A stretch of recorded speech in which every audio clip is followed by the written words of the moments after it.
Hello, testing 1, 2, 3. What is going on, everybody? Welcome back to the channel. Happy New Year, Merry post-Christmas, happy holidays. Hope you had a wonderful holiday season. Welcome into the first stream of 2025. Hopefully everybody had a good New Year's Eve, New Year's celebration. I think the winner's got to be London, man. I watched their New Year's Eve party and their firework display, and it was pretty epic. The Londonese did a pretty good job out there, so that one was awesome. I did fall asleep. I didn't make it till midnight. I fell asleep on the couch with the whole fam. Woke up at 12:30. Well, time for bed. So hopefully everyone had a good one. Welcome in. Thank you for joining in here this last minute live stream. I wasn't really going to stream today. Then last minute I said, you know what? I got time to do it. Let's go ahead and do that one flight we were supposed to do from Rio Negro SKRG, just on the other side of Medellin, and head on down to Pasto, Antonio Nariño Airport, one of my favorite airports to fly to. We haven't flown there in 2024 yet, so we've done some flights in 2020. It looked awesome. 2024, we're going to take a look at it for the first time together today. There is no scenery available yet for it. The one I have is for 2020. I didn't even try to get it to work in 24. I'm not sure if it works or not. But once they open up the marketplace, eventually, maybe by the next year, who knows? Anyway, CFM and start engine 2 first. Chris 11, that's what we're going to do, man. That's what we're going to do. Number 2 is being started first. We got CFM engines. I got some model matching fixed. We got a LATAM 321 next to us as well. Man, I think it's going to be a sweet little flight over there. Short flight, only 300 nautical miles, and it's going to be a scenic one. I did wind the time back to about 6:30 a.m. local, just because I didn't want to stream at midday. Once we get a full sunrise and the sun is up, maybe I won't go real time. But I don't want to see 12 noon midday. I always stream at midday. I'm tired of flying at midday in the sim. So I wound it back a little bit, 6:30 local. And we are ready to fire this one off. So welcome in, everybody. Bill's Mafia, 12 months of support, my man. Appreciate you. Happy New Year's. New badge looks nice. Ooh, it sure does. It sure does. Bill's Mafia, man. 12 months of support, even with all the smack talk in the football channel of the Discord. Got to hand it to him, man. Got to hand it to him. Well, hopefully the Bills can stop the Chiefs from a three-peat, but I don't think it's going to happen. I think Bills are going to lose round 1 of the playoffs. You hit it here first. Just kidding. All right, thanks. Good to see you, man. Drew Smith, Tools in the house. Delta Tango, what's up? Fubar's also here. Chris Levin's here. Harris Eastern 777T3. Wooby is in the house. Thrust Set, good to see you, man. Hope you're having a wonderful January 2nd. McAllen's in the house. Dougal McTavish, good to see you, man. Here's to 2025, Dougal. Hope you have a wonderful New Year's celebration, and into the new year we shall go, man. Good to see you. Tiger Dude's here. AJ Funari is in the house. David Isaac, many more. Welcome all. Welcome all. And I'm going to go ahead and unpin this first message there. We'll get rid of that. I'm beat after yesterday. Slow day here. Digital Mark, what's up, man? You had a rough day yesterday. Yesterday was recovery day for me as well, man. I was all over, so tired and just out of sync. And today is the first day of trying to get locked in for the whole new year, right? Ordered the 737 and 777 Blackbird controls. Very cool thrust set. Very cool. Yeah, the 777 thrust levers for the Blackbird. We did see them get released live here on the channel. That was a lot of fun on the last stream we did. So hope you enjoy those. I'm sure you will, man. I'm sure you will. No Bravo for us today. We're rocking the Throttletek, but we might have to do another stream later. We'll see. I got to get my hair cut. I got a trip tomorrow afternoon. I don't know. We'll see. I have a home reserve, a 4-day weekend. I love chilling at home. Man, that's nice, dude. I don't want to say I miss the reserve life, but I miss being on reserve and not being called. Yeah, that's the best, man. But got a trip tomorrow. I got 2 trips back to back, which kind of stinks. And then I have one more trip, and then I'm kind of done for January. So I front-loaded my schedule. And then we'll be able to do a lot more streams after this coming weekend. Plus, it's the wife's birthday on Monday, so I'm not going to be here for that, unfortunately. Callie Simmer, how did Burbank treat ya? Ooh, Callie Simmer, what did I say? I printed out my my landing report in the Discord. I believe I got a 150. I had 2 150 landings. I did a Burbank, and then I did a landing challenge with Mark on the way back from Vegas, and he did a 236 in the sim, and I did another 150 in real life, and it was we were pretty gusty winds, swirly winds coming to DFW. Burbank was pretty well. I feel like I could have done better on my Burbank landing, but I'm glad we did it in the sim first just to see everything, and it was a wild. I mean, there was traffic all over the place, TCAS going off here, TCAS going off there, visibility was pretty good, but it was definitely hazy. And man, the sim is such a great tool because without the sim, it would have been just fine, I'm sure. But it was so much more familiar, just the whole route. You know, when you get to fly that whole route in the sim, and then you go do it in real life, it's just like, it really is an incredible tool if you want to use it that way. So I'm sure glad we did that flight. Have we done a SKBG? BG, where's BG? I don't believe so, Vance. I don't believe so. AJ, thanks for the $3 super chat, man. Work reserve, not Woodford reserve. Oh, yeah, work reserve, not Woodford reserve. Exactly. Exactly. Thanks for the $3 super chat, AJ. Appreciate you, man. Listen, 2025, we're dialing it back on the Woodford, my man. All right? I'm dialing it back. We're starting off strong. Plus, we're doing a 24-hour fast today, too. So I got my tea here, courtesy of Cali Simmer. I got my honey citrus green tea ready to rock and roll. And we're gonna fire this airplane up. So before we do that, actually, you know what? Let's fire it up, and then let's do a pre-flight walk-around. Because we haven't done the CFM in a while. We'll make sure you have sim sounds. Make sure you have sim sounds. Zippy Zapple, good to see you. Welcome in, man. Hold at the gate. I'm restarting the sim for scenery and coming along. All right, Zippy. No worries, man. We got plenty of time, dude. Plenty of time. We'll let the airplane boot up here, come into life. Oh, we need to fix the... we're not taking all this... we're not taking all this. We're going analog and DDRMI, please. Oh, yeah. Old school. How is the Fenix comparable to the real thing? Very, very, very comparable, Grant. I will tell you this. The 319 landing is a challenge to get a butter in the Fenix, and it's a challenge in real life as well. I just flew a 320 off my last trip. That long day that we had. We did it in a 319 in the sim, but I flew 3 legs in the 320. So it was a little bit different, but I feel like we'll be able to give the 320 here a good test of the old landing rate. Now I am rocking my Moza, and I did make some slight adjustments to the spring force because I feel like my Moza profile was just a hair softer than the real thing, and I'm waiting to get my fish scale, and I'm going to bring my fish scale to work so I can measure the actual resistance on the side stick in pounds, and then we can make it almost identical here with the Moza. So I'm waiting to do that. But man, as far as the Fenix, the operation of it goes, it's awesome, man. It's one hell of a simulation. There's no doubt about it. Burka Munga, landing on a mountain. Burka Munga. I'll have to check it out, Vance. I'll have to check it out. Lighting is juiced today on 24. Oh, yeah, it's super juiced. Look at that. We did a sunrise here. I wound the sim back, so we've got some low clouds, some mist in here. Absolutely love it. We are in a default airport as well. So let's finish our overhead flow, and then we'll go ahead and do a pre-flight walk around here. Put you on the captain. We'll come up here. We'll get our ADIRs into a line. That looks good. Auto, arm the emergency exit lights. That looks good. Let's do a fire test on 1. New to VATSIM, but surely if you went on an unused radio channel, you could chat to friends that are in range. I think that's frowned upon. How would they know? Scotty 2, I don't believe they would know. You know, I don't believe they would know. So take that information with it as you wish. All right, I'm going to EMER cancel the null zone. Oh, no, I just canceled the SFCS. I didn't mean to do that. I'll recall that.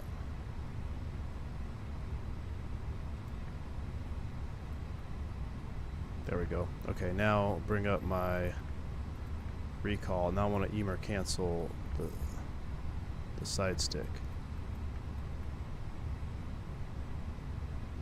I guess it won't let me because it's a recalled caution. Cool. Alright, my side stick's fine. Piss off, Phoenix. Alright. Man, I was looking forward to streaming myself before work, but one of our dogs just hurt herself. Oh no, his has cancer and broken hip. Oh no, sneeze fell and the leg went out outwards. Wrong side. I'm sorry, man. That's terrible, dude. I hate hearing that. Hopefully there's some recovery in the process, but man, that's very tough. Is it a big dog? Do you have a big dog? I know we had labs back in the day, and they always had hip problems, man. Very sorry to hear that, dude. Not the way you want to start the new year, right? Alright, we'll start our pre-flight here. We'll come around this beautiful CFM 320. Absolutely looking good. We got the Colombia here. Look at the dirt on that. That looks juice. We'll come up under here. We'll take a look at the gear pin. Make sure there's no gear pin in there. That looks good. We got the old school lights here. No LEDs. It looks like we got halogen. Those look like halogen bulbs to me. I thought we had LEDs on the 320. We'll see. Ooh, oh, that looks good. All right, come along here. let's take a look at what everyone wants to see. Your CFM fanboys in the house today. This is your day. This is your time to shine. Taking a look at the CFM 56 engines. Now, I believe that this route, well, actually, if they go from Bogota, I believe Avianca takes a 319 Sharklet with IAE engines, or maybe they used to. I could be wrong, but I do know they used to have a 319 with Sharklets and IE engines, which is absolutely juice. I know Fenix didn't model the Sharklet version with the 319 because they don't have enough data for it, but I think that looks so sharp. All right, look at that. These wingtip fences out here, we don't really talk a whole lot about them, but it was New Year's Day 2019, I think. Might have been 2018. It came up in my memories. New Year's Day 2018, I believe. I was pushed into a catering truck in Atlanta, and we bent this. I say we. The ground crew bent this wingtip fence here. This bottom one got bent way out, and so we stopped. And I didn't realize this, but this wingtip fence can be removed. It's basically just a bolt-on assembly. They removed it, and I was trying to plead with the mechanics, like, "Hey, can I have it? Can I take it with me?" First problem was it was way too big to fit anywhere. It was a lot bigger than you may think. And the second thing is, no, they're like, technically we got to send it into Airbus, and or Airbus has to come inspect it to see if it can be like bent back or whatever. I don't know. So I couldn't. I pleaded. I tried hard to get to take a wingtip fence home, but they wouldn't let me take it back. Now what's interesting is that actually the aircraft incurred a 2,000 or maybe it's a 20,000 pound weight penalty. I can't remember. It incurred a significant weight penalty removing that wingtip fence. And what happened, because we were going all the way to LA with a strong headwind and we had a ton of fuel in the alternate airport, the aircraft, we couldn't go. Because of the weight penalty from the MEL, we had to cancel the flight. So I was then thrown on a MD-80, the old Mad Dog, and deadheaded up to Philadelphia and spent my New Year's in Filthy. So that was, I believe that was 2018. Anyway, we'll go ahead and do a quick little walk around here for the rest of the aircraft. There's our outflow, looking good, making sure everything looks good. Stay clear of the little drips over here. Take a look at the APU, everything looks good, no tail strike. Now, the FS Labs, Turk was showing me they have tail strike damage modeled, which is pretty interesting. On the 320, the tail strike damage actually occurs further up here towards the APU section. Now, the 321, I think, is a little bit different. Maybe it hits down lower. But, like, if you see a 320 tail strike, the damage is actually closer up here towards the APU than what I was shown in the Discord. But the 321 might be just a wee bit different. All right, instead of going all the way to the other side and doing the same thing, let's just go up the stairs, go into the aircraft from the rear. Beautiful. Now we can finish our load up here. Chocolate Lab, we're hoping the hip just moved and didn't break further, getting her some strong pain meds, and hopefully she'll recover. She isn't hurting too much to note. Too much not to eat treats. Well, that's good. As long as they're eating treats, man. That's good. Wrong side. I'm sorry, man. Yeah, Chocolate Lab, dude. Dang, that's such a bummer, dude. All right. So we've got that loaded up. Let's come down here. Let's initialize the aircraft. We'll get everything good to go here. Lipan Suba, welcome to Private Pilot. Glad to have you on board. Welcome to the channel, my friend. All right, that is us. We're going to be operating this as AVA 357. I want to read Zippy's comment here. He's talking about the drips. He says, a funny story, I got the immersion add-on from Parallel 42, and periodically in cruise, the drip will vent. Really? That's crazy. Are you speaking from experience from tail strikes? No. Knock on wood. I've never, I have not had a tail strike, knock on wood. Now, I'm not saying I'll never have one. I hope I never have one. They are avoidable, but they do happen. They do happen. All right, we're going up to flight level 280, short flight. Ground temp today, it's 14 off the ECAM. We'll put that right here. That looks good. I don't know what the tropo is. I don't want to dig around for it. SKRJ, departure. We're going to blast off runway 1. We're on the Isava to Bravo. Insert that. That looks good. All the way down to Pasto, arrival. We're going to plan for the RNPAR runway 02.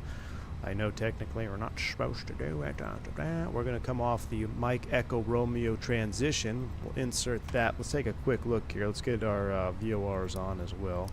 This is kind of bothering me, this thing over here. Hit the magic barrel ref key.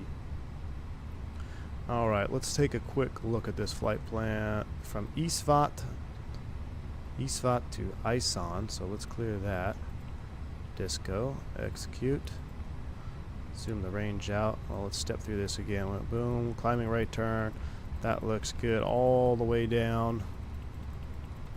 Perfect. From Mike Echo Romeo. No arrival because we're going to cross that VOR for the RNPAR runway 02. That looks wonderful. So flight plan is loaded. Let's do our secondary initialization here. SKRG, SKRG. Oh, you know what we should be doing? We should be doing some real-time boarding as well. Let's go ahead and wait and balance. We're going to go ahead and load aircraft. That's us. 27 minutes now. We'll do a 9-minute load since I was late on it. We'll do 9 minutes loading. RMP-02 Air is the most challenging approach I've ever done. Be sure to add 2 HPs on a timber setting. Be complete at waypoint PS410 to avoid jip whiz. And yes, we used to have a 319. Nice, Daniel Rodriguez. Well, I can't wait, man. You're flying the 319s in there? I realized yesterday it's weird landed at Pasto, and for me the most challenging port here in Colombia. Wow, really? Well, Daniel, well, welcome on board, man. Hopefully I can not totally make an embarrassment of myself. We're going to Pasto. If we have to come back, we'll do the ILS Zulu, runway 1, secondary perf.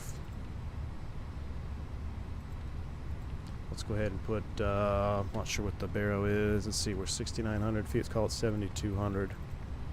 For now, we'll zero out the winds. Winds are relatively calm today, which is pretty good. 14 here on the ECAM and 3027. Is that what it said? 3027. Oh, there. So secondary is done. Progress page SKPS.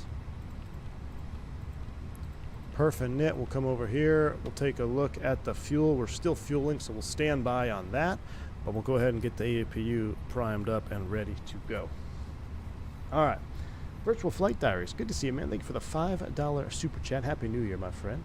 Glad to see you having a wonderful New Year's. Welcome back to the channel. Hey V1, Happy New Year to you and the family. Hey, man, right back at you, VFD. Right back at you, my man. Let's go ahead and spool it up. Had a great flight sim conversation with the Colombian captain in line for Panda Express at LAX. Nice.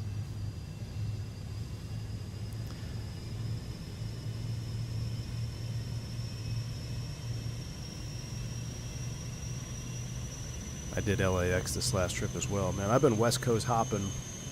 My next trip, though, starting tomorrow afternoon, is going to be interesting. I go up to Newark and back, and there's this massive winter storm that's coming, an ice storm and crazy jet stream winds, so I'm not looking forward to it, to be quite honest with you.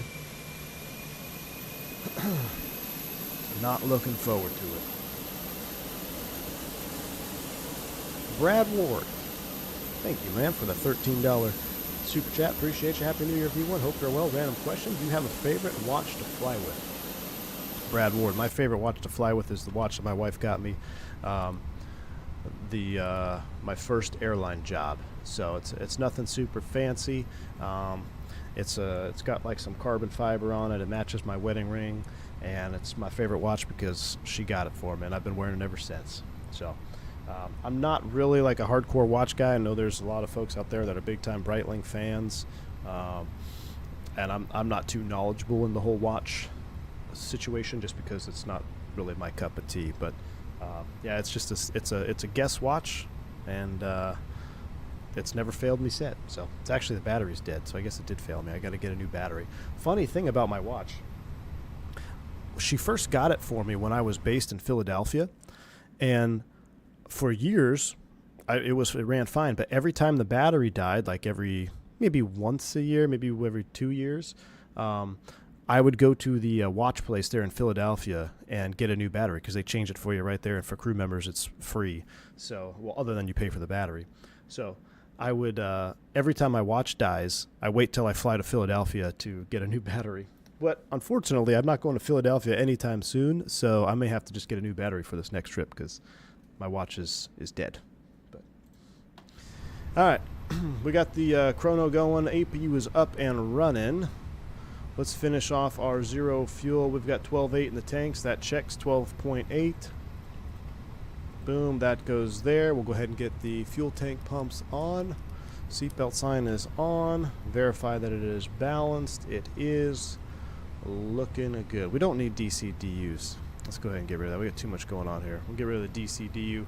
More old school situation. That looks much better. We'll put terrain up on ND. We'll go plan mode. That looks good. Initial altitude.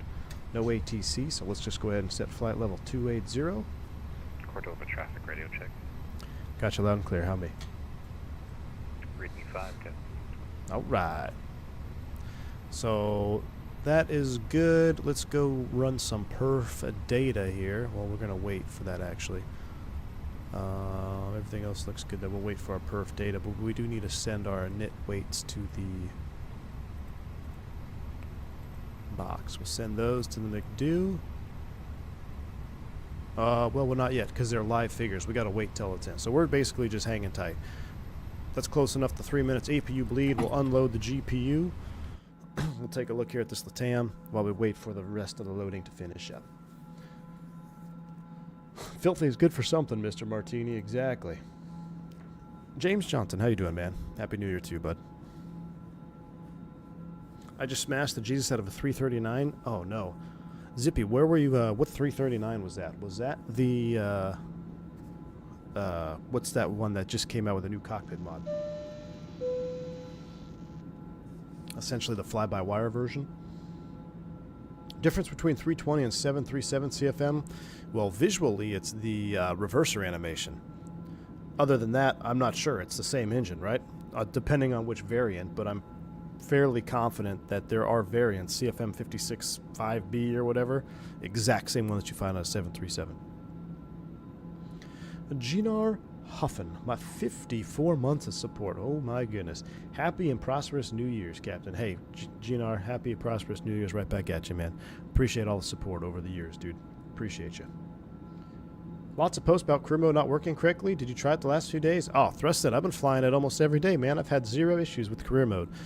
I'm thinking about either buying that Sky Courier or saving for the Saab.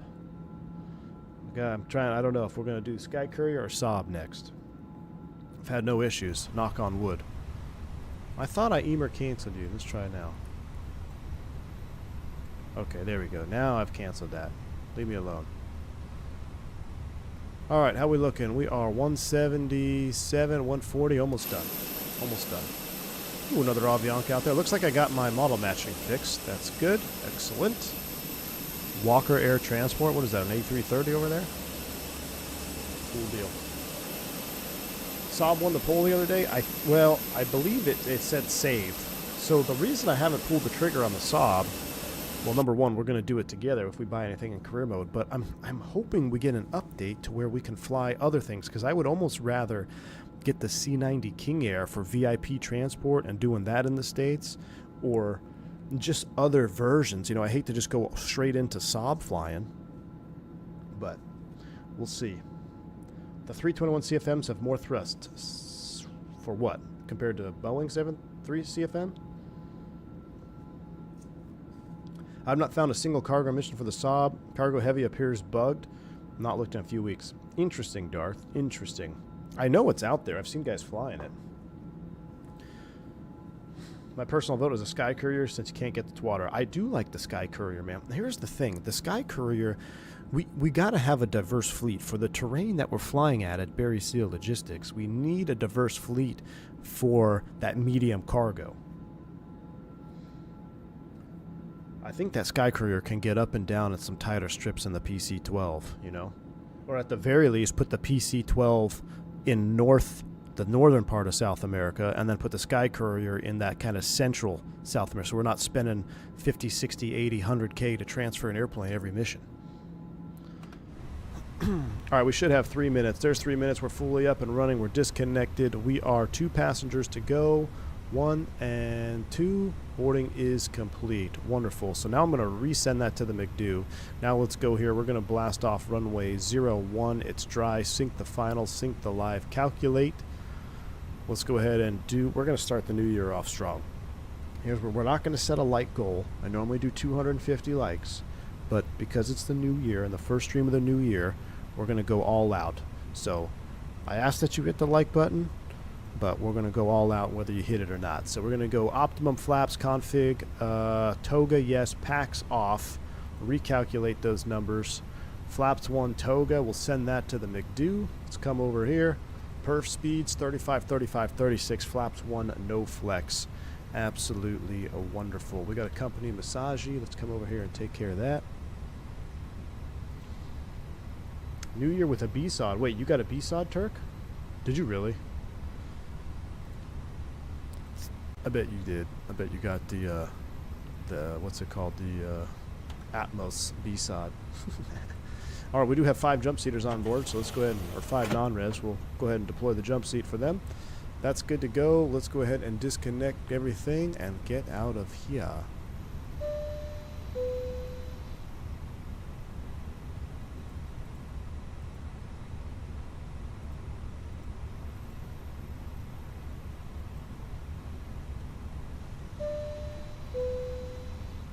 Tug is connecting. Brakes are set. Oh my goodness. We have a 20 gifted sub bomb.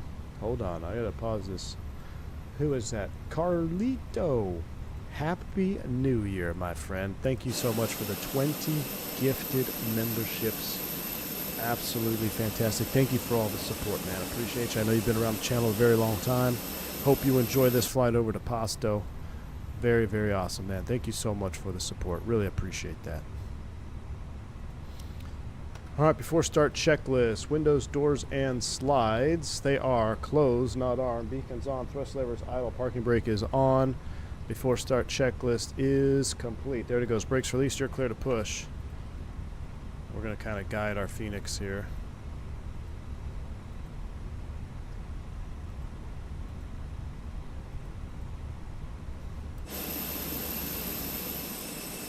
Ramp is uncontrolled.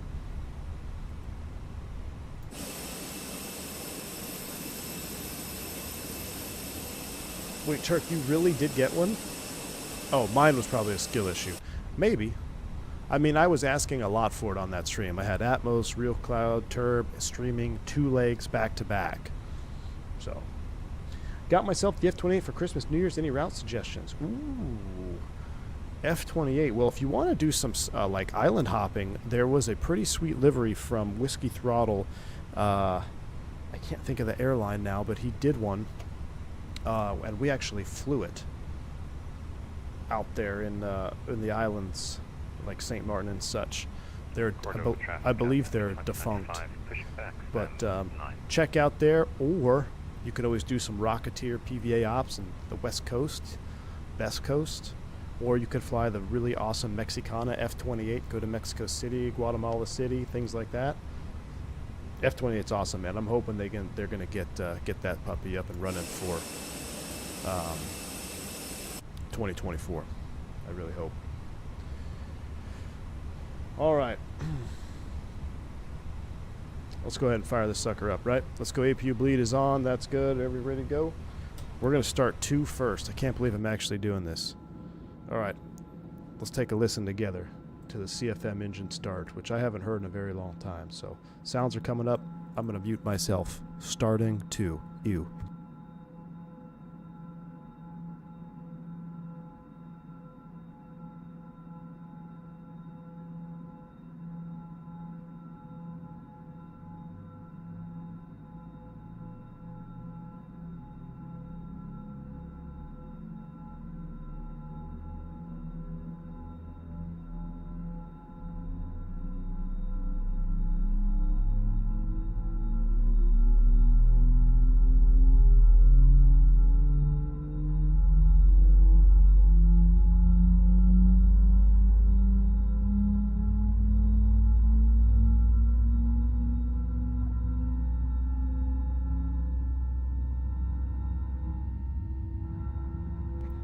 Super mid, dude. IE start way better. These start really fast too. All right, we got a good start on number 2. Let's go ahead and turn engine 1.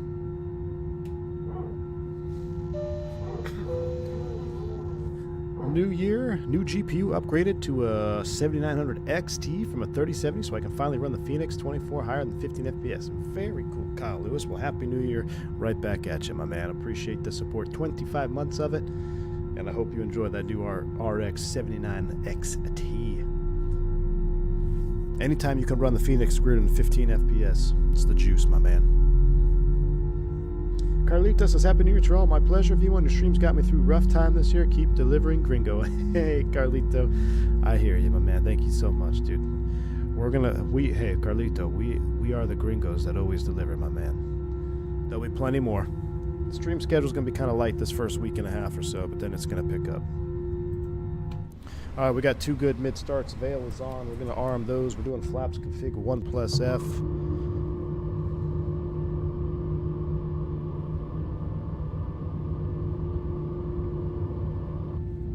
That looks juice. APU bleed is coming off. APU's coming off. Trim is supposed to be down 0.4. It's a short taxi. Not really a short taxi, but let's just go ahead and do everything here at the gate since we're ready to go. Flight controls full up, full down, neutral, full left, full right, neutral, rudder, full left, full right, neutral. Max takeoff config is checked. Had to wait for engine warm-up legitimately for the first time this season. My last trip. All right, we're up and running 2000. And Cordova traffic, Avianca 357, taxi runway 02 or 01, whatever the northbound runway is, 01, Cordova traffic. Nose lights coming on.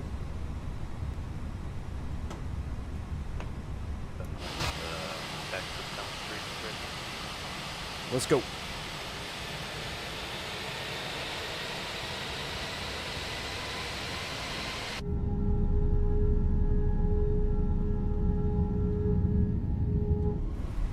Yeah, Zippy, I have the push to talk right on the when I go flight controls, man. I know it. So now, in real life, going down, what is it, Alpha, Bravo, whatever this taxiway is here, it's extremely downhill. And you will burn up the brakes. I believe it's whatever that one is. Surely that walker's not coming with us, is it? Cordova traffic, Avianca 2095, taking Golf and Alpha for runway. Oh my goodness. Happy New Year, everyone. Here's to a healthy, happy and prosperous 2025 for you and yours. May you have blue skies, no ceilings and nice tailwinds. Oh, and lots of lattes. Cheers. Callie Simmer, a massive $50 bank angle check. Callie Simmer. Hey, and I had the alert box on. Callie Simmer, that is too kind. Really appreciate that. I appreciate the $50 bank angle check for Callie Simmer. Yes, here's to you. Hey, same to you, Callie Simmer, right back at you. Thank you for my my tea this morning. Very, very kind. V1 Sim brought to you by Callie Simmer. Thank you for the support, Callie Simmer. Same to you and yours. Are you going to be making your way to Expo this year, Callie Simmer, by the way? You want to go ahead, Latam? No, you can go ahead. Alright, so we're going to go ahead and hop on this taxiway here. Yeah, in real life, this taxiway is ripping, man. I had a 319 in here one time, and it was very challenging to not... We took the runway at like 270 C brake temps, because it was middle of the summer. We came in, FO smoked them. Didn't really cool down a whole lot, and I was trying not to smoke them on the taxi out.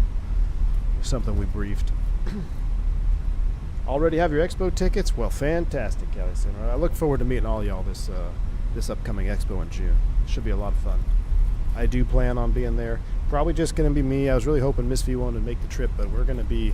It's literally 1 month or 2 months after our 4th child is born, so it'd be kind of hard for her to get away.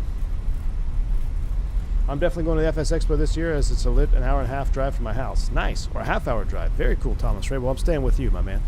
All right, look at this. So I got to ride the brakes here a little bit. Super realistic. Love that. Absolutely love that. Would a single engine taxi help with that? Yes, it would, Scotty, too. Problem is, after you start it, you still need a 3-minute warm-up. So when there's nobody at the end of the runway, you know, I started out single engine, but like right here, you got to start it. So Especially with the IEs, man. The IEs just rock you down this taxiway here.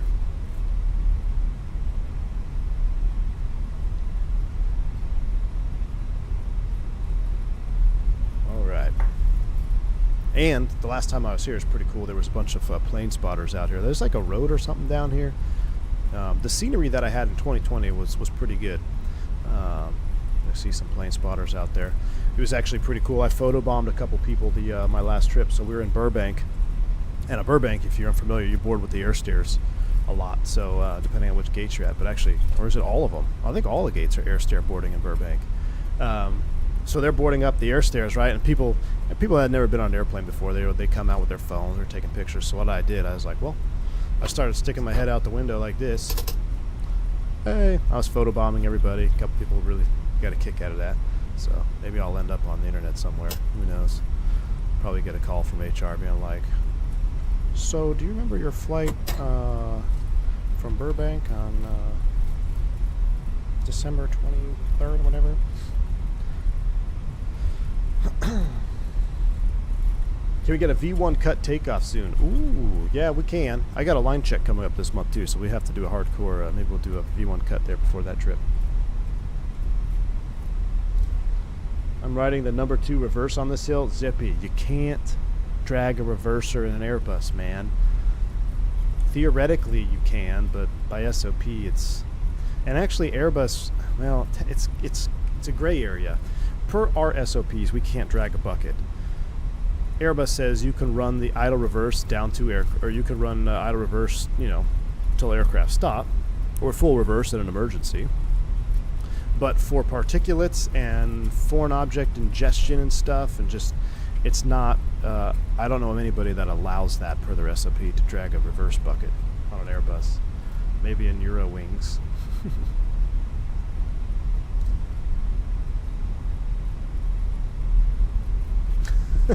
Aristocrat, I know it, man. Well, I think you know what my other hobby is then, right? Fishing, flight sim, and... Yep. Alright, here's Alpha. We're going to take it full length. We'll decelerate here. If we were in an IE version, we would have been doing 30 plus knots probably coming down Alpha. But we're going to go all the way around here because there's a lot of people behind us. Now, I think this is actually... Yeah, all roads lead to home here. But we're just making way for the traffic behind us. In the superior Airbus add-on, if you run reverse at taxi speeds, you might ingest stuff and have problems. Interesting.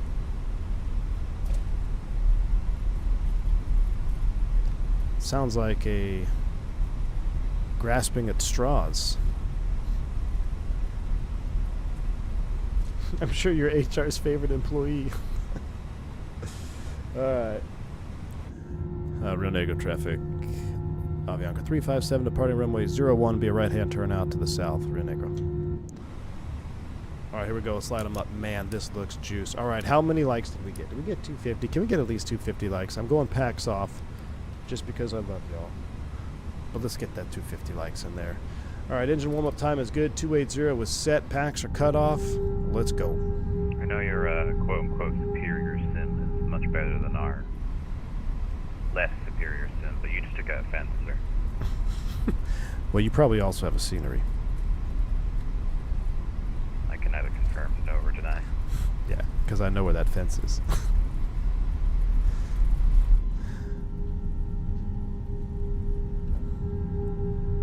Look at that sun, though, popping up. Man, we're going to have to line it up here and just take a minute.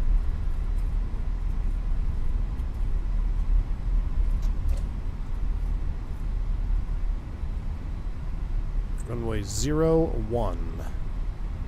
I had an absolutely terrible lineup, too, the other day in real life. So that's embarrassing. Look at that. Come on, isn't that the most juice? Alright, let's get those yogas in chat. Spool them up 50. Yogas in chat.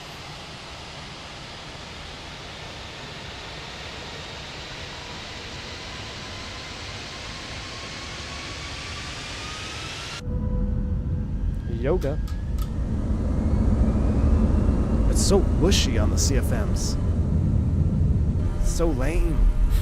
Man, Toga, SRS runway, auto thrust, bleh. You want to take the time or you want to Rochambeau for No, you can go ahead. Thrust, just kidding. Roger. Thrust set. 100 knots. Check. Toga traffic up F295. We're lining up runway control. V1. Rotate. Positive rate. Gear up. Fly with. Ooh, buddy.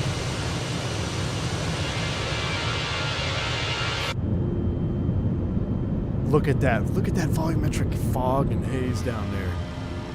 Gosh, that's so good.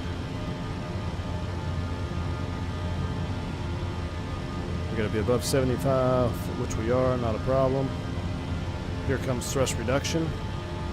Lower the nose a little bit.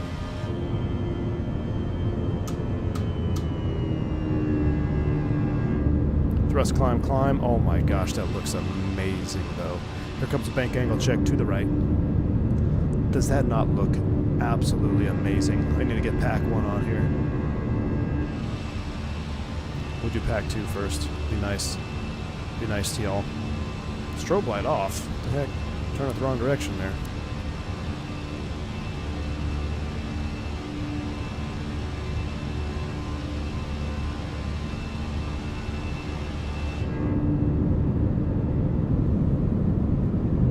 Come on. Looks just like your Team Vodka? No. Traffic up F295. Takeoff. Right now. Zippy. Take some screenshots. I want to see how mid 2020 looks compared to 2024 here.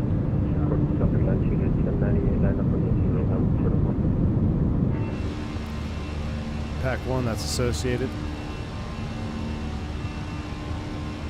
And we got 180 speed restriction here, so we'll go ahead and do pack 1 now.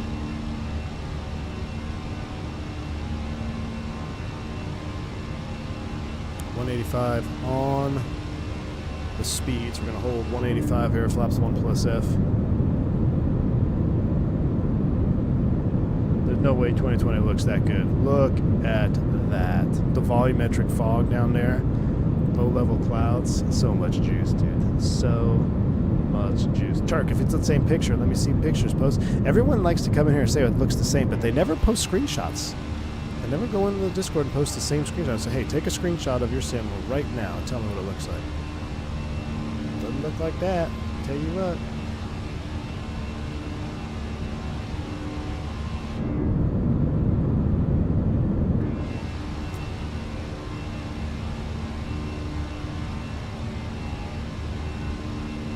$2020 guys are on the copium. I hear that, dude. Did I see the no smoking light on or whatever? The Cohiba for. We'll get the no smoking off. It is Avianca, right? All right, here comes our speed restriction. And that'll allow us to accelerate right now.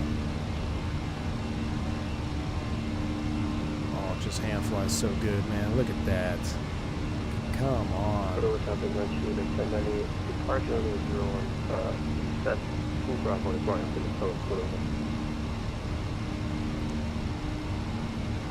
Tell you what, y'all, especially since I've been flying the airplane quite a lot recently.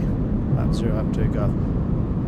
It feels so good. I mean, the Fenix is it's very realistic in terms of feel.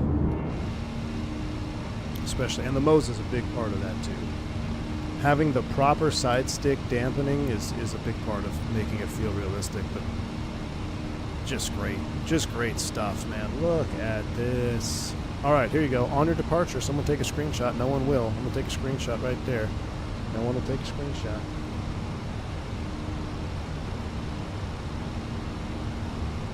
We'll just keep hand flying here. We're through 10,000. Not 10,000 AGL. Could wait a few more, but I'm gonna forget, so I'm just gonna turn them off now. Get a little extra juice here to climb out. I'll turn the sim back down so we're not deaf.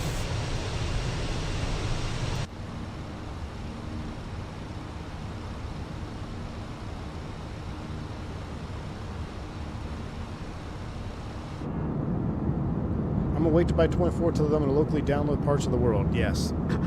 And I, Nick and Nate, I totally agree, man. I was really hoping we'd have that option like by now, you know. Unfortunately, we don't. But I'm with you, man.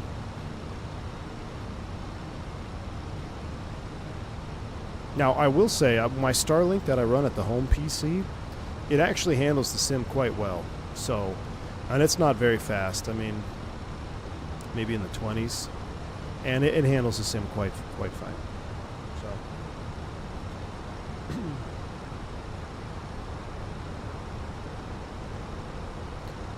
Getting ready to make a bank angle check here, then we'll get the autopilot on. Look at that terrain down there, though, huh? XP72 GoPro view. I'll post my screeners and Discords for you to review. Can't even do it on stream, so we see how good 2020 on my potato settings. All right. Look at that. Screenshot right there. Chicken.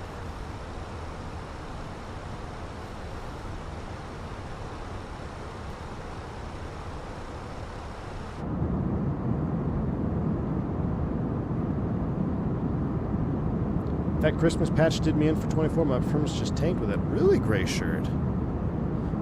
That's peculiar. I really haven't seen any issues after that update. I don't even know what that Christmas update did. I didn't think it did anything. We got a 90-degree bank angle check, and then we'll go autopilot on and start cruising here.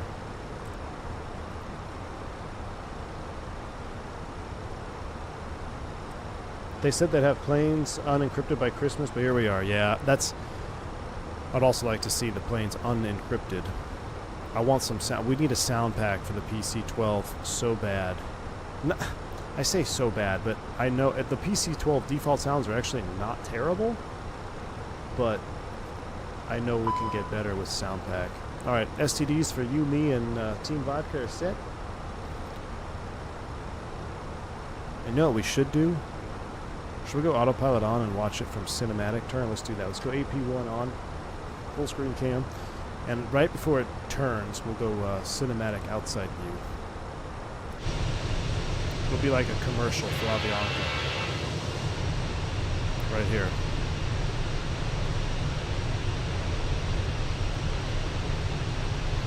I have 32 gigabytes of RAM. My RAM usage in 2026, 24, it's 96. Oh yeah, you need 64 gig of RAM. You need 64 gig RAM. That should be, if anybody's having, that should be your first upgrade, because it's not, RAM in terms of relative speak is one of the cheaper things that you can do for your PC in terms of cheaper upgrades, and everybody should be running 64 on Flight Sim. The performance that you're going to get from it is worth the cost. The cost to performance is 100% worth it.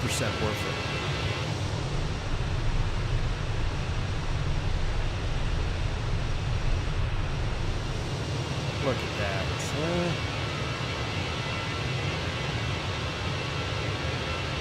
Thing of beauty. Darth Rust. Yeah. Well, Darth, I want them to keep working on that, but I want the third-party devs to bring me the sound for the PC-12, because they're not going to be able to fix the FMS. I want Azobo to finish working with the FMS and the PC-12, but then I want, FT Sim or some high-quality sound engineer to do the PC-12, the startup especially. Startup and cruise. I already have 64 gigabyte plan upgrading 128 or 256. Good. I'm thinking about doing 128 as well, honestly.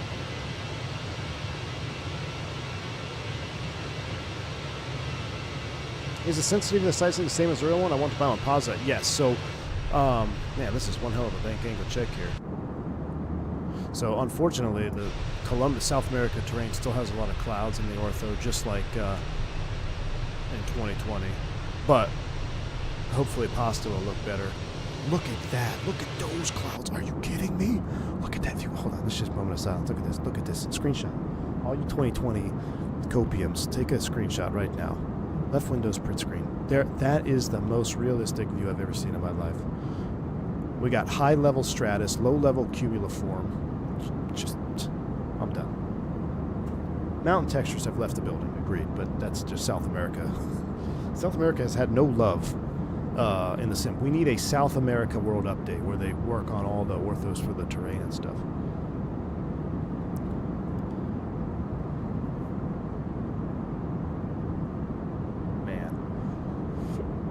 So, Team Vodka, I've got screenshots of my Moza profile. I made some tweaks. I need to see yours. I need to see your Force profile. But after my last trip, dude, I did like 12 legs in 3 days. It wasn't quite that. It was like 10 legs in 3 days. I've increased the spring force back up a little bit because it's actually, the side stick is actually pretty stiff, you know. I got to get my fish scale on it to get the actual pound force. But I think on this particular flight, I've bumped up my spring. Let me show y'all. We'll do it in cruise, but right now I'm rocking spring of 51, dampener of 89. So from the top, 80, 95, 51, 89. My sim time right now is 11:58 Zulu. 11:58 Zulu, or 6:58 in the morning. 11:58 Zulu.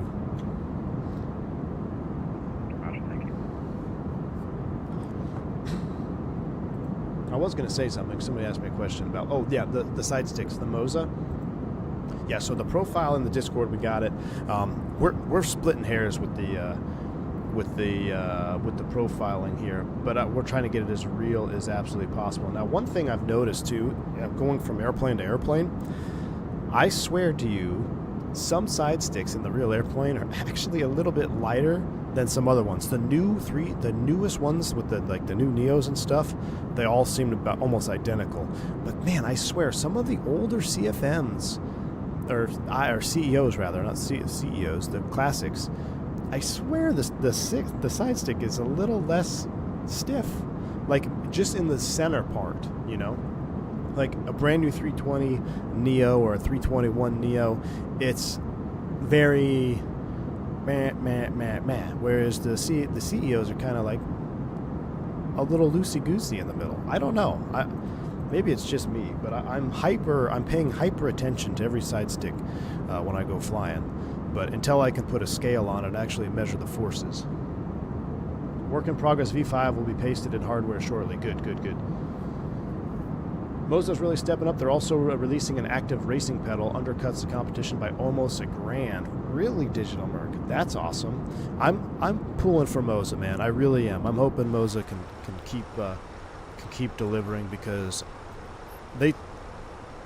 from what I've seen with the Moza, from when it released into how active they are and trying to make it better and trying to get the compatibility and the telemetry updates, they've got, like, their software to me is better than anything I've used elsewhere, like the CLS to Sim software, which is very powerful but laggy and not the most easy thing to do.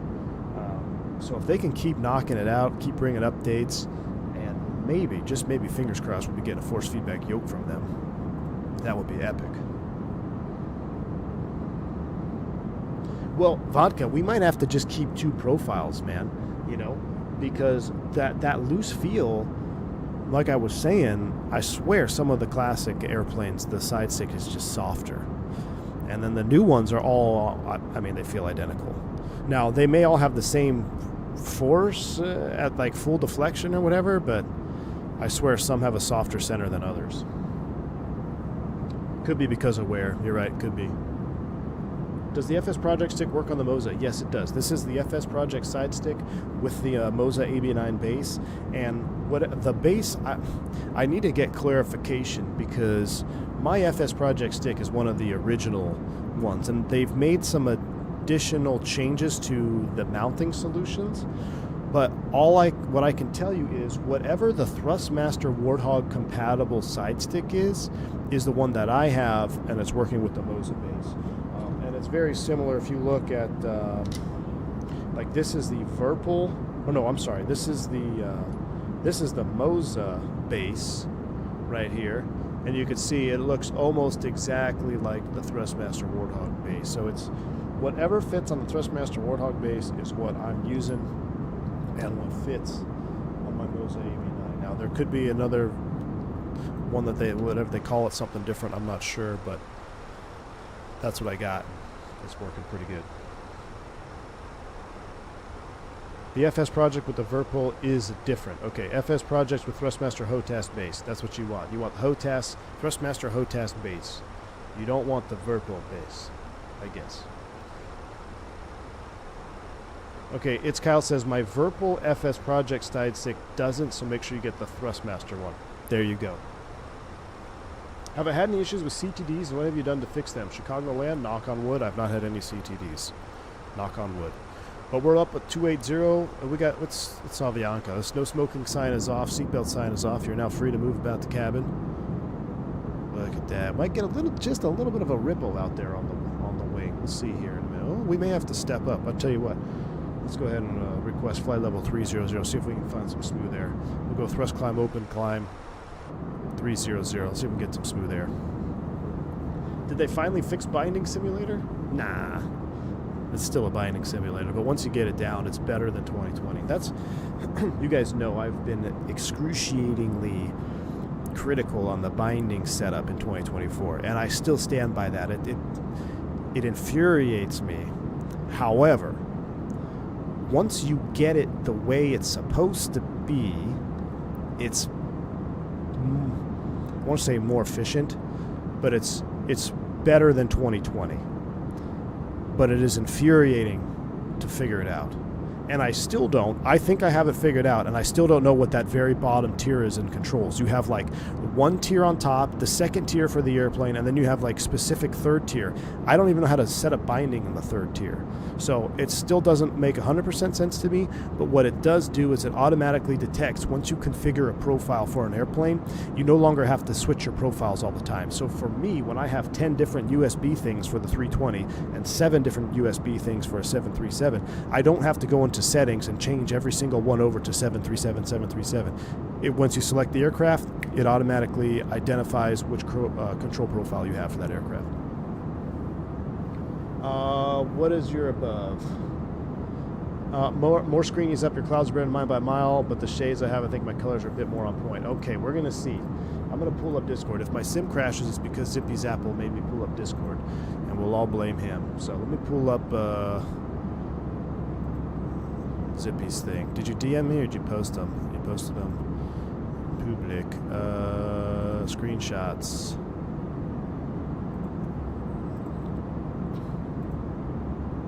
Nah, fam. Nah, you guys be the judge. Here we go. Windows capture. This. Alright. You guys be the judge. Zippy. Me. Zippy. Let's see another one here from Zippy.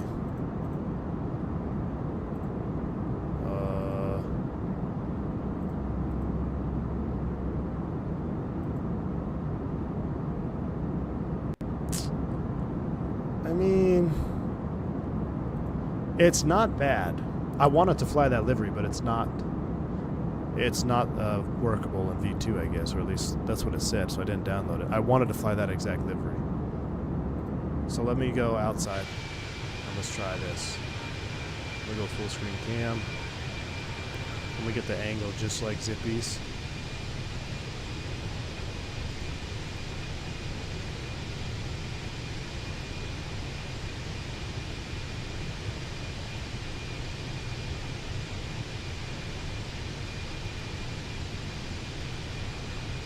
No, man.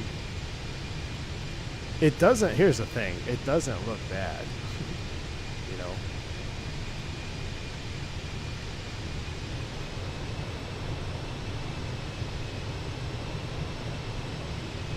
I don't know why I can't pick it up anymore on the Windows capture, but oh, I know why, because I have to do this.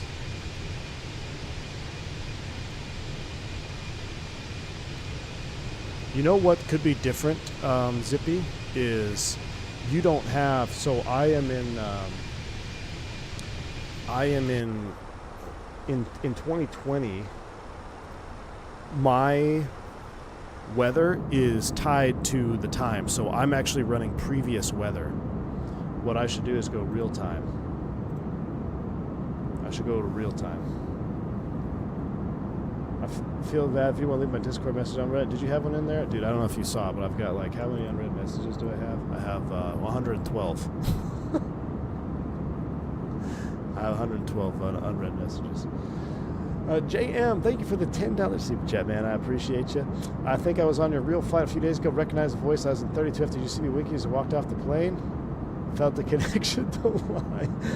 JM, thanks for the $10 super chat, man. No, I don't. When did you fly? When did you? What date? What day was it? Are you sure it was me? I don't remember anybody winking at me. And if you really were, you should have come up and asked. I had a football tie on, but I don't remember anybody winking at me, man. Thanks for the $10 super chat, though. Appreciate you, man. 2024 clouds, wind by miles, proper opacity, less of that see-through nonsense. Agreed. Yeah. Why are we are we like, what's happening here? Why is our autopilot off? Oh, brother. What happened here? Thrust throttle open, descent back down to, I guess let's do 31. Push the level off. Vertical speed 0. Look at that. Perfect. Well, I guess we're going at 31. I guess I kicked the autopilot off when I was messing around. No, I didn't switch the weather. Did I really? I didn't think I did. What we'll do, let's go real. So I'm live weather. Actually, no, it is separated. I'm live weather. I am live weather. I think it is separated now. I switched the time, though. I guess we're staying at 31,000 feet for now. That's fine. We don't have a whole lot of time before we need to start down and prepping, so. Look at that. Zip, you need to send me another one off the nose. Look at those clouds down there, though. Come on, man. It's not that Zippy's... Dude, I'm adjusting my shaders to match you more. All right. Because I will say this, Zippy. The other pictures that you have in there, I'm looking at them right now. Like, your takeoff looks very good. The one of you leaving, looking back at the scenery, that one's pretty epic. You got that nice scenery. I wish I had that scenery for you have, are those like all the solar panels or something? But the one of you in that turnout to the right looks good. It looks good, man. All right, I gotta close Discord before it crashes my sim. Are your career missions still there? Might have been gone for 2 days. Really, Scott? I loaded in today and I saw some career missions available. I want to fly one. I kind of want to do a PC-12 flight. Now I'm doing medium cargo though, so I really haven't been focusing on other missions. Maybe it's another type of mission that's bugged out. What I really want for Christmas is being able to do light cargo missions with a heavier class airplane. You just don't get paid as much. So if you have to spend more on fuel, you're wasting. It's less efficient. But I would still love to do light missions with a PC-12 or, to build like backwards compatibility is what you should need to do. I'm fine if they don't allow like a Cessna 172 to do medium cargo, but allow a Caravan to do light cargo. Oh, VIP charters are all gone? Really? I did one last night. Uh-oh. Well, I did one last night and it worked. Come to think of it, I didn't look for VIP charters this morning when I loaded in, so I was just looking at cargo in South America, which there was none down there anyway. Live weather is tied to the time. Okay, so I am on backwards weather. VIP charter gone, Sargon, only medium cargo and firefighting. That's weird. Well, maybe they're fixing it and allowing us to fly King Airs on the VIP charter. If you were to get a GA aircraft just for fun, what would you get? Money is not an option. Give me a twin-engine PT6 something. What is it? The Conquest? Whatever the Cessna is with the PT6s. 2 of those. I always forget what it is. The Manchurian Candidate? Centurion? Whatever it is. It's not a Titan. It's like a Titan, but with... Conquest? It is Conquest? I think that's what I'd get, man. I was looking at Vision Jets, but after I had a engine failure in the Vision Jet IMC, no, single engine, not for me. Conquest 1, there we go. Conquest 2 has Garrett's. Conquest 1, that's what I want. Give me a Cessna Conquest 1. Cessna Conquest 1. It's probably cheaper to operate than a C-90.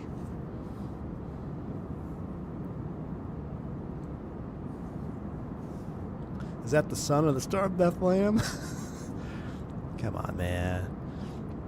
Hey, it looks better. At least it's better than the X-Plane Sun. Remember that? Why not a diamond? Ew, gross. Round 2 is going up on Discord. All right. Rastik. Thank you for the 10 months support, Rastik. Hope you had a wonderful New Year's, my man.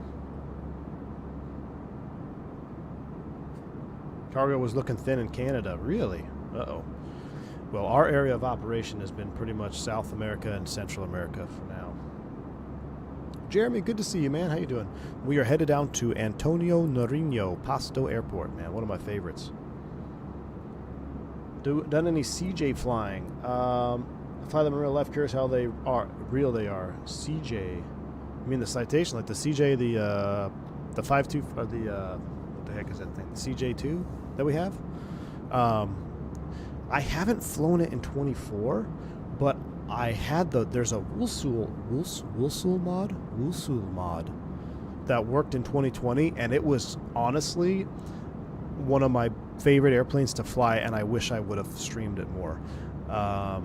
We streamed it. If you want to see it, I streamed it on the release day of 2024 while we were waiting to download. But with the FT Sim and the Wulsul mod, that 525 flew awesome. Now, I haven't messed with it in 24 because I've heard that there's no missions for it. So I didn't purchase it in career mode. But I know with the FT Sim sound pack and the Wulsul mod, I actually really enjoyed the power performance was pretty much there.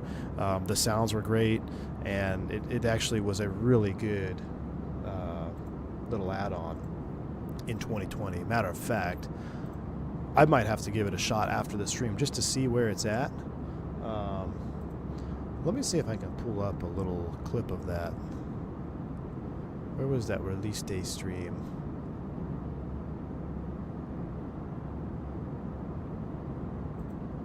Pull up and watch me get copyrighted on my own.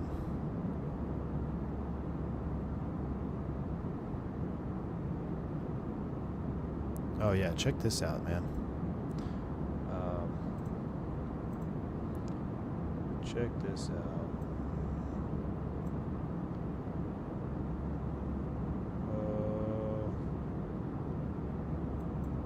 No, the screenshots. Where is it? Where is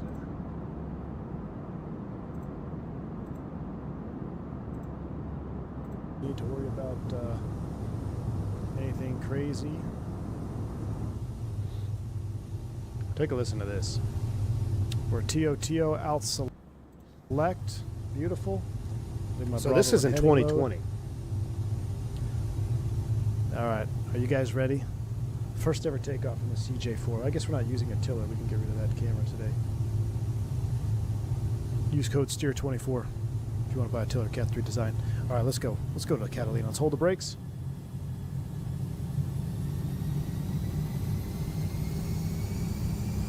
I think that sounds pretty dang good. TO. Oh, listen to those engines. Definitely need rudder sensitivity adjustment. Oh, I would love the Dukes in career mode, man.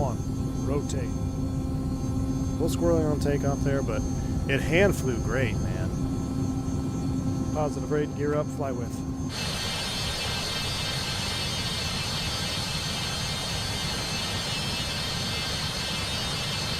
So this is what we were doing. We were in cruise, and we were watching. So I was trying to download 2024. That we were stuck in the queue. Who remembers being stuck in the queue? But like the avionics worked pretty good.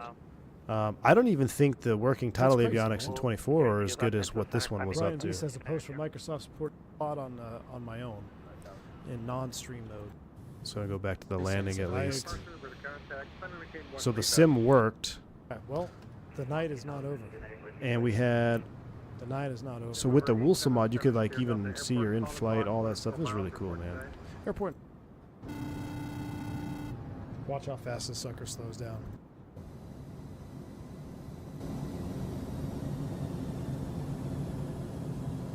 So this is Catalina in 2020. Short field landing technique here. Almost looks like X-Plane dark cockpit there.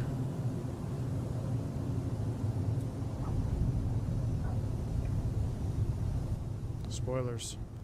Attenuators. So I really enjoyed it, man. I have to take a look at it in 24.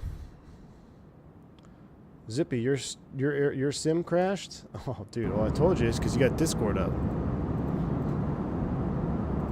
That's unfortunate. Too many alt tabs. Oh, no, dude. I managed to wrestle all the bugs to the ground and completed all the certifications, including rotorcraft. Nice. So I really want to do rotorcraft, but on I can't have a hard time doing it at the office PC because at home I've got my whole collective and cyclic set up. You know, I've got a full-blown collective and everything.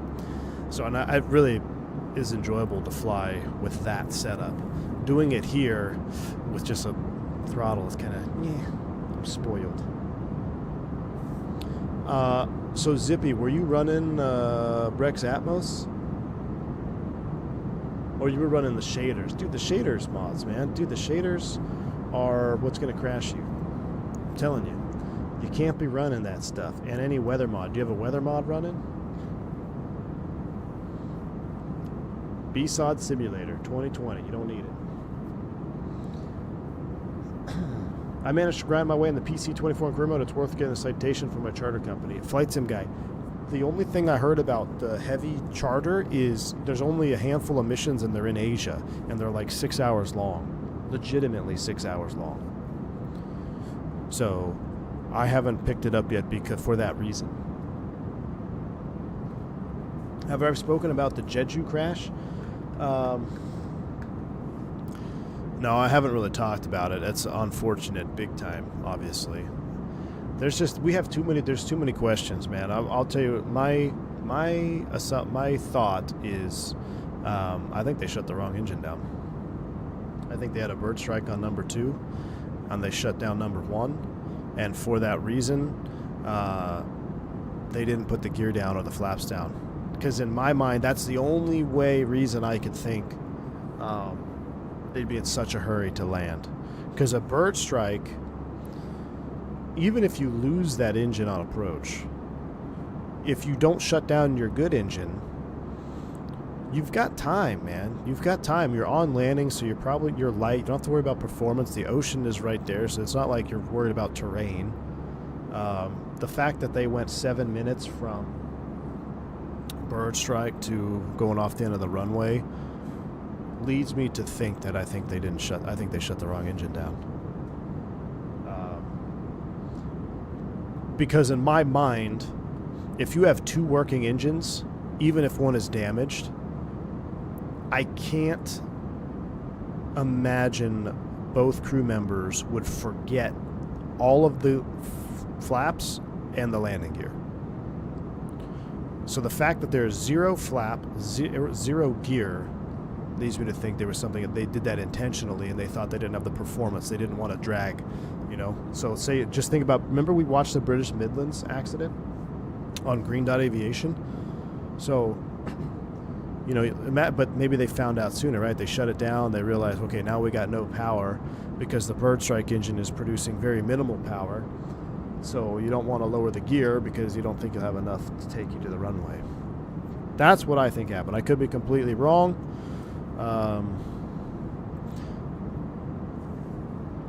What also is interesting, I swear it looks like that aircraft is accelerating, and it goes, that video of it going past the camera left to right, even if you land the airplane clean and you're fast and you float it out, there's going to be some deceleration, right? There's got to be. Now, I mean, maybe it's just that angle and it just looked that way, but it really does not look like there is any deceleration. So my other theory is they realize their mistake and they try to do a go-around, but it's too late. So they got power up on the number 1 engine, and number 2 is either damaged in the reverse, because that reverser sleeve is open. There's no question about that. Now, did it open up on impact? Was it damaged? Did it become unblocked? It's not unreasonable to think that a bird strike would cause a reverser to unlock. It's not supposed to happen, but it definitely can happen. You know, you can't prevent every single situation. And the fact that it ingested a bird and there was a piece of something that flew off the engine, it is 100% in the realm of possibility that it became unlocked, which leads me to my third and final hypothesis, is that maybe they got a reverser unlock in flight. That engine is buffeting, causing all sorts of commotion, and that causes panic, and they don't think they have enough power to overcome that if they were to dirty up the aircraft, and then they chose to gear up it. At the end of the day, the investigators probably already know exactly what happened because they have the CVR. Whatever was said on the CVR, whatever was not said on the CVR is going to tell the story of that accident. The entire focus on the seawall, in my opinion, is completely secondary. Should it have been there? No, but you take an airplane off a runway at 160 miles an hour or whatever it was, I don't care what airport you're at, there's a very strong likelihood that you're going to impact something and destroy that aircraft. So the seawall to me is completely secondary in this case. But it's really unfortunate, man. Really, really is.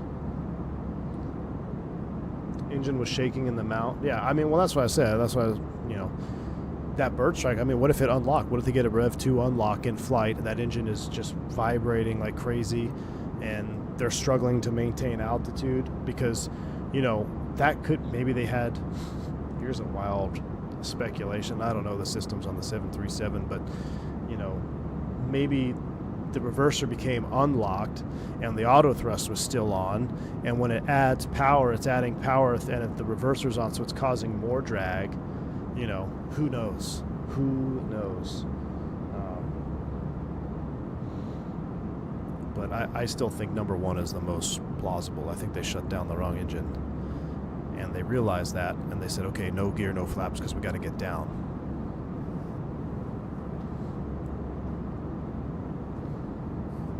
But that's really all. I'm not gonna, you know, we won't sit here and spend 40 minutes plus whatever talking about it, because I really don't know. And it's sad because a lot of loss of life on that one. And unfortunately, from everything that we've seen, it looks like it might have been somewhat avoidable. So it's unfortunate. But how panicked do you have to be to shut down the wrong engine? Flight sim guy, look, man, you never know until you actually have to do it, right? So you never, and it could be so much more than that. You know, like what if that reverser unlocked in flight and you just got absolute chaos? It's shaking, it's making all kinds of vibration. You could smell the burnt fumes. That typically happens. You get a bird strike, you can smell it, so it smells like something's on fire. It happens, man. It's happened before. Just think of British Midlands, man.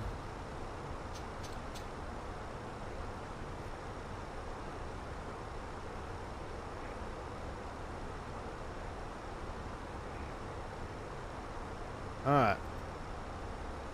Let's go ahead and prep for our descent on RNAV 02. We're going to go ahead and manage speed descent down to 10,000. They most likely didn't shut down the wrong engine. You think both got damaged? That's also possible. I feel like we would have seen something, though. You know, like on that video where they hit the first bird, it's clear. I mean, it's pretty evident when an airplane hits a bird. But it's also a possibility. Maybe they hit a bird in the other engine. They were both damaged. Right?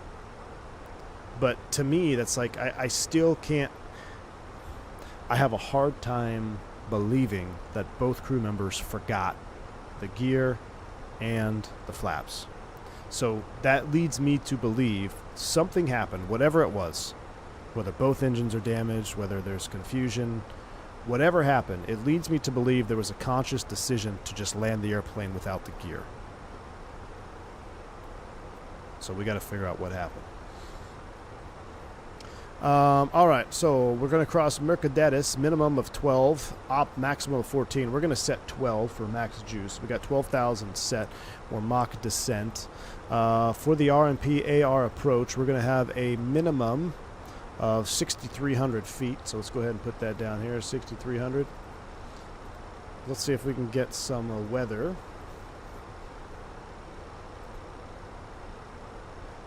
Check out the screenshots when I'm on the ground. All right, man, we'll do it.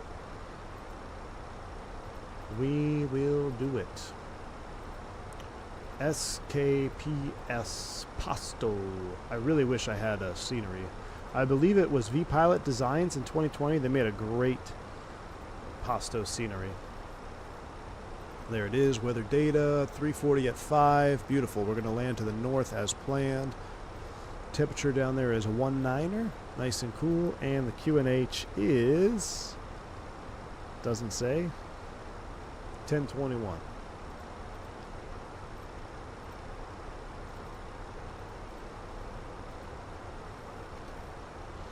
Which, if we put that in freedom units, is 3015. So we'll set 3015. 3015 is set. 6300. We're going to be LNAV only. No LS push buttons required. We're setting down to 12,000 for the start of the approach. We're 280 on the speed. We're looking good.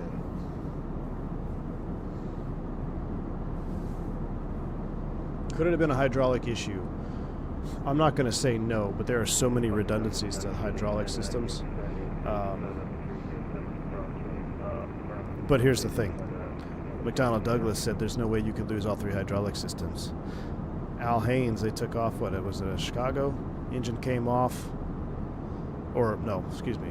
Yeah, Al Haynes, though, where they had the engine blow up and the way the shrapnel, it took out all 3, severed all 3 lines. So to say it's impossible, no. Is it likely? No. Or is it? Yeah, it's not likely that it was a hydraulic issue. Now, it's possible they had a loss of 1 or 2 systems, sure. But to lose all 3 hydraulics because of a bird strike, I'm going to say very improbable, but not impossible. And here's the thing, even with that, you could lower the landing gear without hydraulics, right? So you can do gravity gear extension. If all 3 systems come together to tail, you can always lose all 3. That's true, A-Rod. That's what happened on that McDonnell Douglas bird. All I know is I had a minor issue in a 172 in real life, and I almost shit myself. I'm not going to sit down and judge real life stuff here. Humans act so much different in stressful situations. Yeah, that's right, Turk. That's why I'm very careful when I talk about things like this, especially when we don't know. Now, when we get the full report, absolutely. I think when we got that Frontier, when they did that emergency landing with smoke in the cockpit and stuff in Vegas, I have no problem going over an official report and discussing and learning, because I want to know myself. I want to know what mistakes were made. Because if I'm aware of those mistakes, I feel like it's only going to help in the future if something should come up, if you are aware of previous mistakes that were made. I can tell you from my experience in the emergency in an Airbus, we had electrical emergency. Tunnel vision's a real thing. I wish I could sit here and say, nah, I just sat back. I had full situational awareness of every single thing that was going on. No, I mean, I was 100% laser focused, get the aircraft on speed. We're just during an emergency descent. Pilot not flying is working through the ECAM. I could see him reaching up, resetting flight control computers, resetting this. And at the end of the day, we all come together at 1,000 feet. It's like, where are we at? I'm like, we're on final, gear down, flaps full, ready to land. Copy that, put it on the ground. So, yeah, it's what is that saying? You don't rise to the occasion as a human. Most likely you're going to fall to the lowest level of training. And that's very true, in my opinion. Statistically, it's more likely to shut down the wrong engine than lose both engines, but it's just statistics. No one knows. As for the excursion, they landed at the halfway point of the runway. That is, yeah, they did land long, for sure. But what I still don't understand is, like, that airplane looked like it was going so fast and accelerating in the video. You know? It looked like it was accelerating. Had oil temp and kept climbing. Thank God CFI kept it cool. Nice, Turk. I remember Turk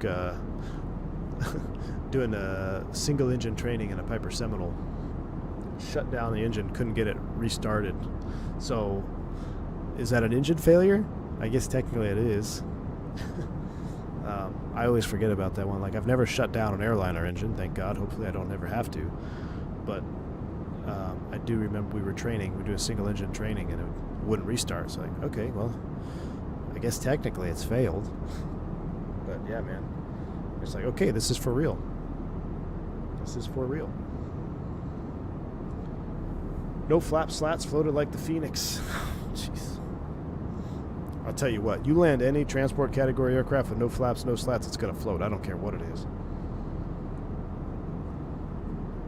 I don't care what airplane you're flying. No gear, no flaps, jet powered. That idle, you got to think about idle thrust is still producing a significant amount of thrust, right? So you get down to ground effect with thrust, it's going to take a minute.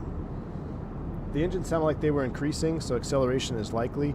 Well, and here's the thing. It could be, remember, reverse thrust is just the acceleration of thrust directed forwards. So the spooling up of the engine could be them deploying the reverser, because we clearly see the number 2 reverser is open.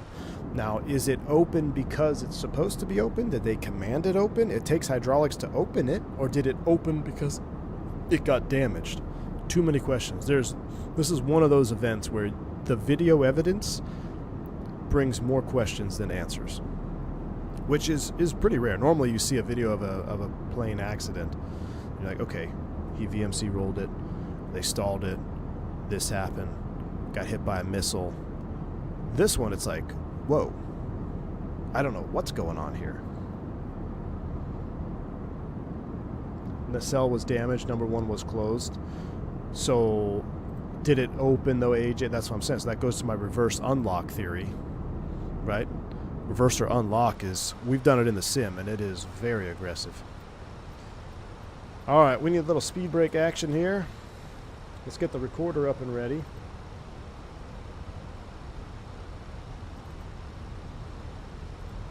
We got a plane to land. All right, I have determined that flight recorder is what kills my VRAM. So it's not a 2024 issue, it's a flight recorder issue. It's not even supported for 2024, but I still like it better. All right, below 14, 230. We're going to be hot and high for that one.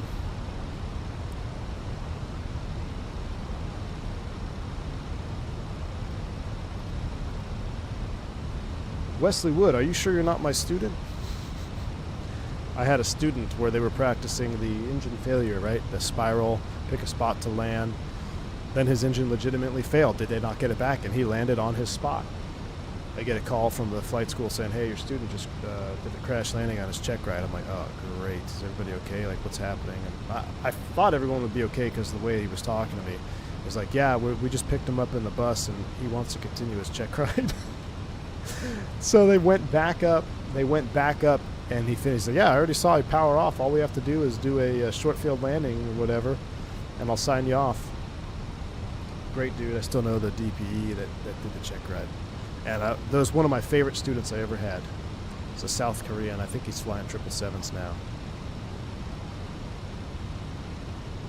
No, I had 2 other favorite students. He was one of my favorite students. But yeah, he came. We all met in the fishbowl, is what we call it. It's just this big room with glass doors all the way around it, so you could see everything happening outside of the room. And he's talking. I'm talking like, what happened, man? Like, you okay? He's like, yeah, I'm fine. It's like, I really want to finish my check right now. I'm like, are you sure? Like, you do not have to do this. Like, yeah, I want to go back up. I want to do a short field landing. Yeah, I do a short field and a soft field. All right, out of 12, we need to get down to 10. We'll set 10,000 feet. Let's go ahead and arm the approach. So we're out final app nav. And let's go ahead and pull for open down to 10. So we're open descent, 10,000 feet.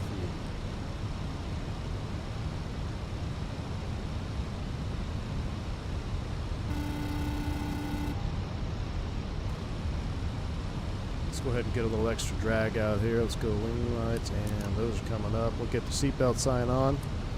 Put those back on. We'll turn all these lights on because we're not going to be messing with no tower online. Pasto traffic, Avianca 357. We're Mike Echo Romeo inbound for the RNAV 02 Pasto traffic. Let's go ahead and do auto brakes low for this one here. We'll go ahead and set the magic barrel. Ref 3012 is set 1, 2, and 3 times. I'm going to hustle down to 10,000 feet, and we're going to slow up to 180 here. AJ Finard, thank you so much, man, for the $5 super chat. Man, I appreciate you. It says, regardless of what happened that horrible day, we can only sit back and Monday morning QB it until we get the data. Absolutely right, which is still better than QB Dak Prescott. Jeez. Savage. Thanks for the $5 super chat, AJ. Appreciate you. I don't disagree, man. Monday morning QB is better than Dak Prescott. 100%, my man. 100%.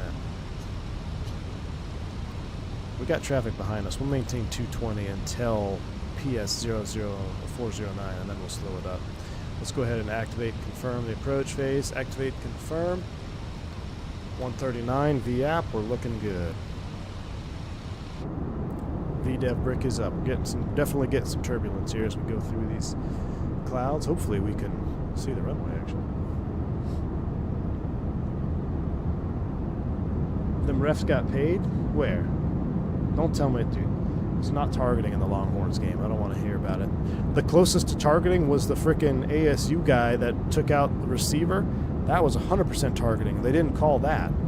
So the fact that the other one, what is he supposed to do? In real time, he's running, the receiver lowers down. He didn't lunge. He didn't leap.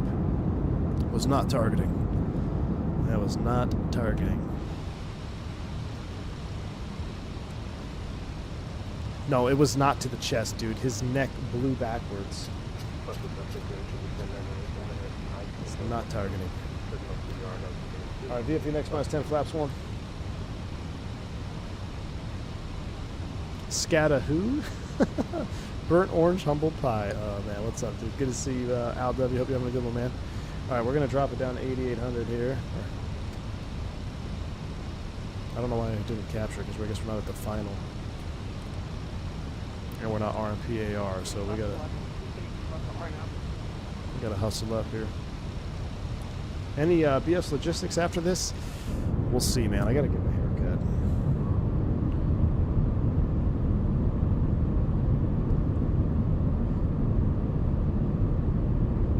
Oh yeah, Scatabo, dude. That dude was insane. Why did we not catch up to 8,800? There it comes. Keep coming down. Keep coming down.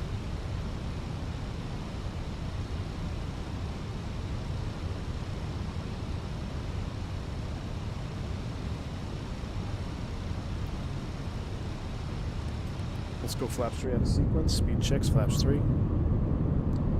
Dang, we might have to go around on this one. This is getting pretty low here. Let's go ahead and manage it up. Gear down.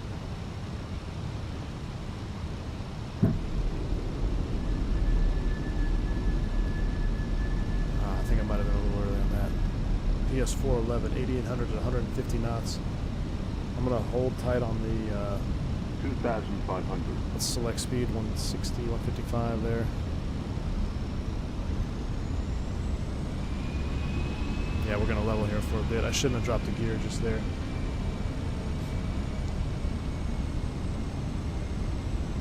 I'm neutral and it looked like targeting? No, dude. Watch it in real time. They're both running towards each other. The receiver catches the ball. He turns around. It's bang, bang. The Longhorn did not leave his feet. He didn't lunge. They literally both hit in their face masks. I actually thought it was a pretty good refed game all the way around. The refs stay out of it. Game-changing calls. They could have done game-changing calls the other way around too. They didn't do it. So I believe, yeah, we're gonna, since we're not RMPAR, we're gonna be doing this manually. So 6,300, not technically approved for this. 6,300 is set. Recording is on.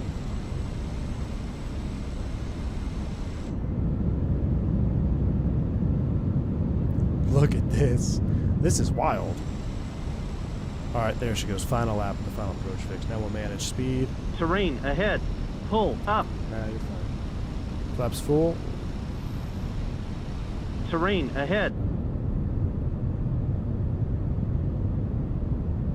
This is not good. We might have to go around for weather. Up. Terrain ahead. Pull up. That might be... I don't know. I guess it's not on the terrain clearance floor on this one.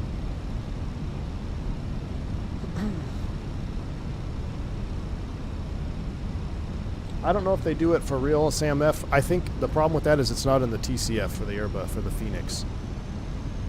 But here's the other thing. This is not an RMPAR aircraft either. So maybe that's part of the reason. Yeah, we fly for Barry Seal. Look at this view. You cannot tell me 2020 looks this good. Look at this. Are you kidding me, y'all? This is definitely Gustavo Seafid weather.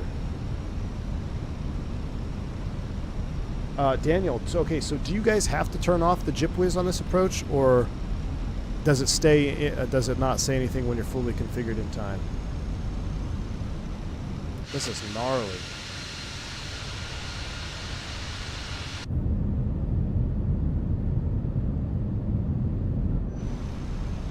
No, they just make you. They just say that so you believe it, Turk. We're doing an RMPAR just fine.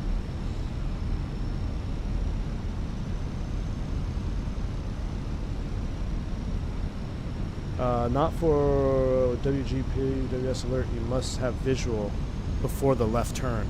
Oh, really? So you must see the airport? Wow. Okay, so I see the stripes. Pasto traffic, Avianca 357, turn to final runway 02, Pasto. I can see it barely.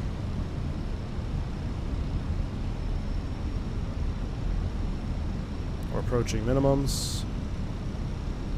I will take control here. We are visual, runway's in sight. I'll let it keep coming down, and then I will turn everything off.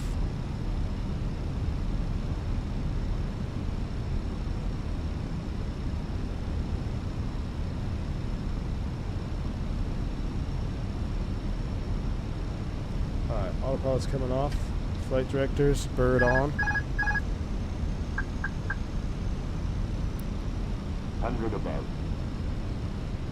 A little bit high here, correcting. Why are we so high on this approach? Minimum. Get down, baby, get down.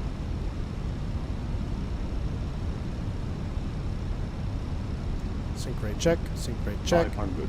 There we go, I'll get her in the slot here. Oh my goodness. 100. 40. 30. 20. Retard. 5. Oh, perfect. Fly that nose wheel down.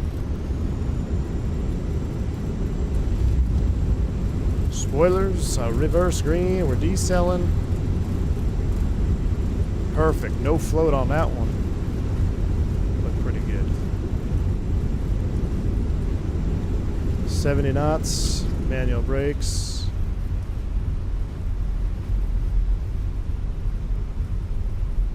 Pasto traffic, Avianca 357, on runway 02 back taxi. We'll clear here momentarily, Pasto.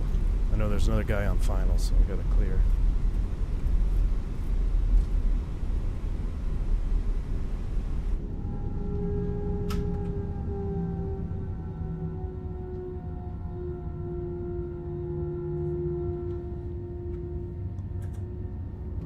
Since we got a long taxi back, we'll start cleaning it up now. Oh no. That guy was right on our tail.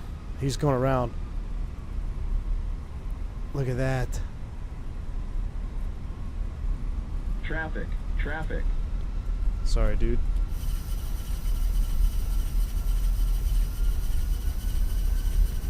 That's a pretty cool go around, though. Pasto traffic, line Chile 1098, turn in final runway 02, Pasto. We're hustling, we're hustling. Max speed here on the taxi back. Just because I don't want to keep sending everybody around.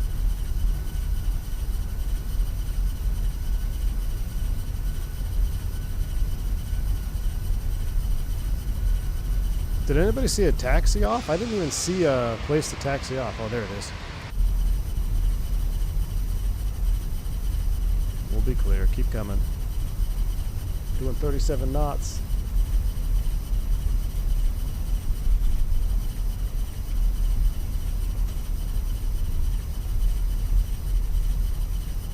I guess the wiper works on the Fenix. That's cool.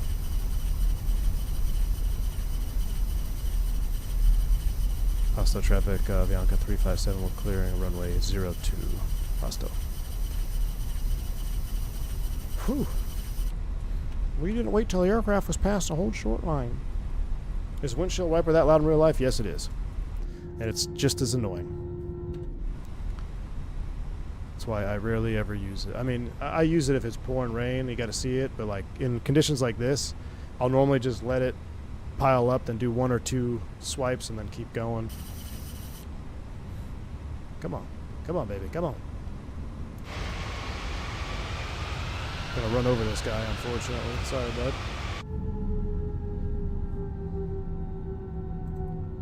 Wow, what a day to fly into Pasto, though, huh? So it's raining.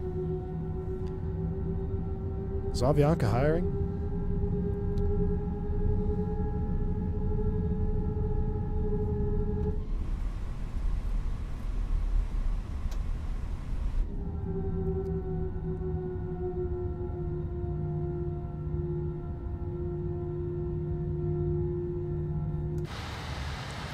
We're gonna leave all lights on because we're just going right to the replay. The 98 short final on the 02. Ooh, land chilly on short final.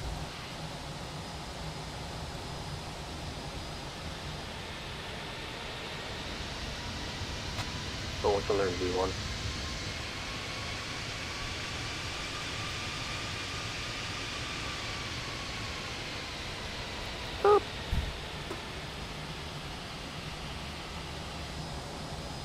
Where's he at? What is it? Shift V?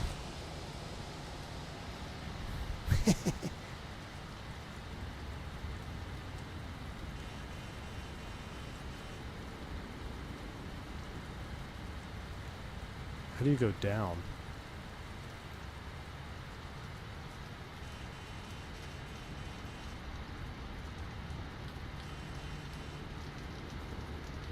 Ah.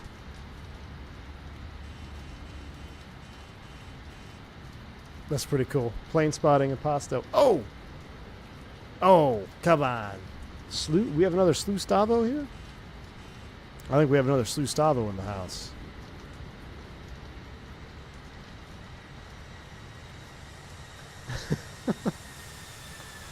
There was no slew, sir. I think it's your sim. Might have been. Alright, that was sweet. Let's take a look at it. Let's see how we did. Slew City.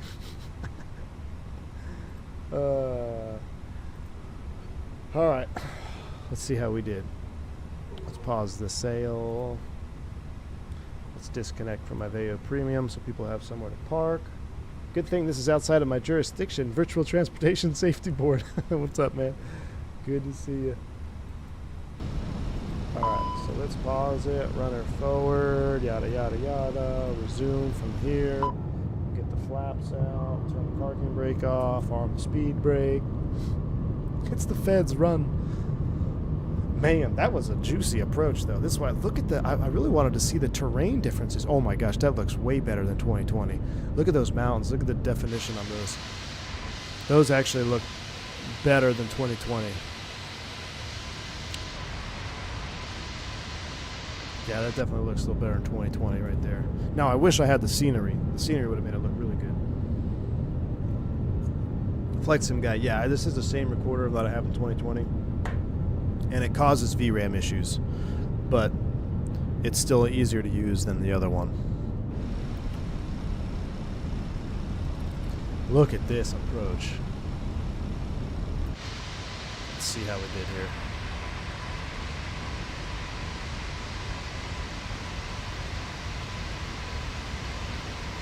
Hold it off. Oh, I forgot to turn the auto thrust on. No float. Oh, kissed it. Let's put up the landing rate. Let's see what the landing rate was.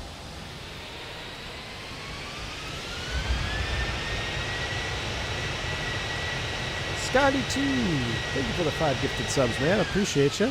Very, very kind. Pick up a membership from Scotty too. Shout out, say thank you, man. Appreciate all the support, dude. Very, very kind, man. We'll have to reset the auto thrust for a long one. Let's see.